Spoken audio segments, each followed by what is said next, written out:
Setelah wafat, dakwah Sunan Ampel dilanjutkan oleh muridnya Sunan Giri.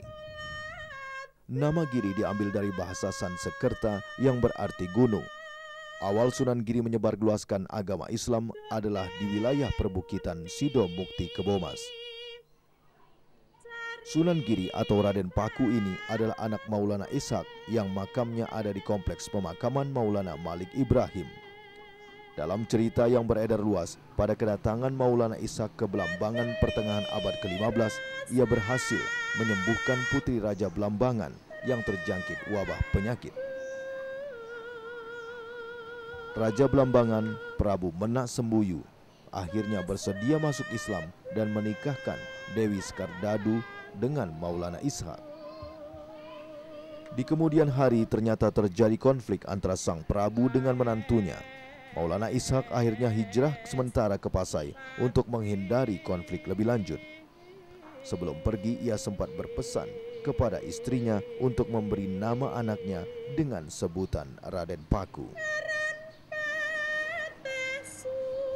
Saat Raden Paku lahir, Raja Belambangan tetap tak suka kepada menantunya dan memutuskan untuk membuang cucunya yang masih bayi ke laut.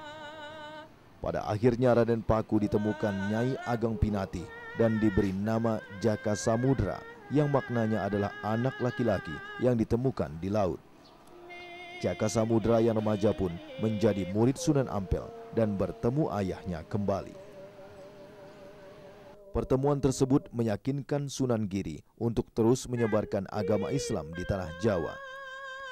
Akhirnya ia membangun sebuah pesantren di Gresik, dan pesantren yang kini tinggal tersisa puing-puing batu tersebut pernah menjadi tempat permusyawarahan Majelis Dakwah Islam.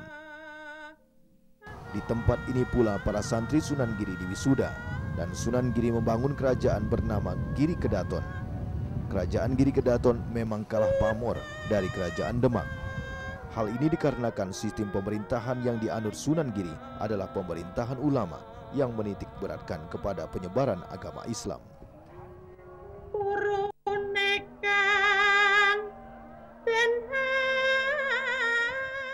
Pada kompleks Giri Kedaton terdapat 2 situs kolam.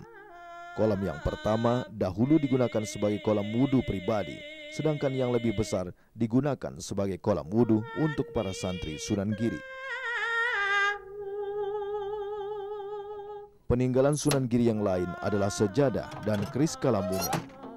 Dalam babat Tanah Jawi, Kalamunyang diartikan sebagai pena berputar.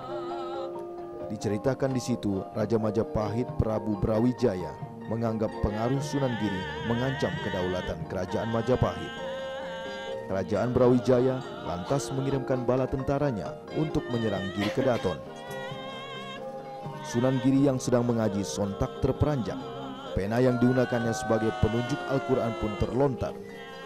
Pena Sunan Giri yang terlontar tersebut berubah menjadi keris dan menyerang ratusan tentara Majapahit hingga tewas.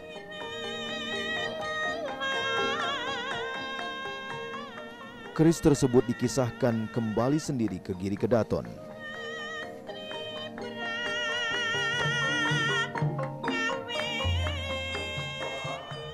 Peninggalan Sunan Giri yang lain diantaranya adalah Al-Quran dan penyangganya, sorban, lampu, rebana, serta pelana kuda yang digunakan santri Sunan Giri.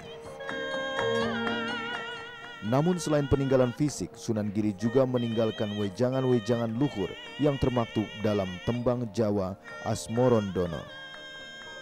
Tembang ini merupakan penyempurnaan dari kreasi Sunan Kalijaga dan Sunan Bonang. Banyak juga dolanan atau lagu untuk permainan yang diciptakan oleh Sunan Giri. Pendekatan kultural tampaknya berhasil memikat hati para pengikut Wali Songo hingga kini. Sebagai tanda hormat, keturunan Sunan Giri juga membangun masjid megah di sebelah makamnya.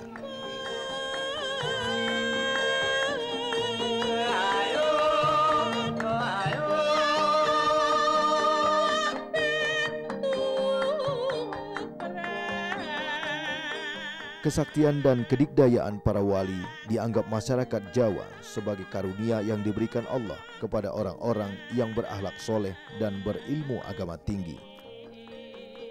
Terlepas dari mitos ataupun kisah nyata, kisah-kisah di balik sejarah perjalanan para wali adalah pelajaran berharga bagi umat Islam untuk berjuang mencapai tingkatan mukhlisin dan menjadi kekasih Allah.